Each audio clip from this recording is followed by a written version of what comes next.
a royally big hug. Heartwarming photos show Prince Harry sharing an emotional reunion with African orphan Mutsu, who he first bonded with 12 years ago. These heartwarming photos show the moment Prince Harry was reunited with the African orphan he first met 12 years ago on his gap year. The 32-year-old scooped the now 16-year-old boy, known as Mutsu, off the ground with a big hug. Brimming with joy, the royal then stood and talked with the teenager while filming for a new hour-long ITV documentary which airs tomorrow night. The new film, filmed last year, follows Harry on his return to the AIDS-stricken southern kingdom of Lesotho, in Africa, to continue the charity work he started in 2004. He first met Mutsu when he was 4 years old and gifted him with a pair of bright blue Wellington boots, which apparently he cherished for many years. Over the years, the two stayed in touch, writing letters to each other about how they were getting on. On the subject of children, Prince Harry touches on fatherhood in the documentary. Reflecting on his aid work, he mused, "For me, I have this love of Africa that will never disappear. And I hope that it carries on with my children as well." The young royal, who is currently dating Suits actress Meghan Markle, added that he first turned to charity work to make his mother proud, and in turn, he found a way to use his name and the position for good. The prince also revealed that he looks to his charitable work as an escape where he can step away from the spotlight and the formalities of palace life. During the film, titled Prince Harry in Africa, the royal is seen getting his hands dirty helping out with various tasks, and at one point, he turns his hand to a spot of baking. Harry co-founded the charity Sintabal, meaning Forget-Me-Not, with Prince Sizo of Lesotho in 2006 to improve prospects for the thousands of children and young people affected by HIV/AIDS in the landlocked African country.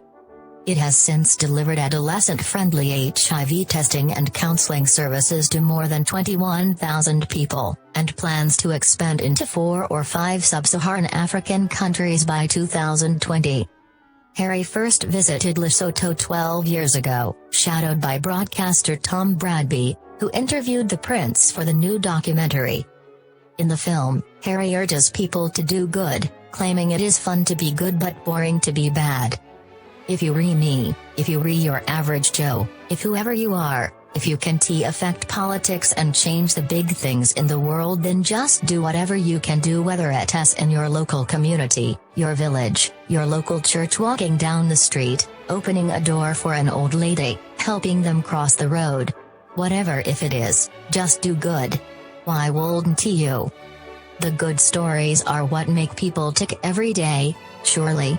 It's fun to be good and it's boring to be bad, but you can be naughty as well."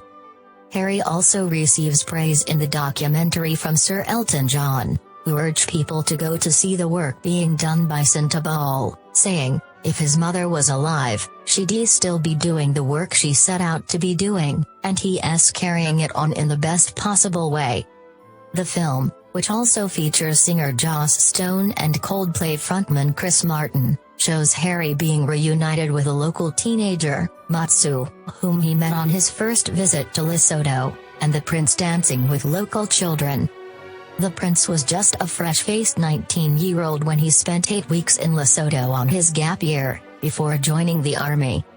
Sue Murphy, ITV's head of factual entertainment, said the documentary showed Harry's transition from boy to man. "It's fascinating to observe Prince Harry from boy to man, to see him following in his mother's humanitarian footsteps and to witness his undeniable commitment and passion for his work in Africa," she said. Prince Harry concluded, "I want to do something that makes my mother proud.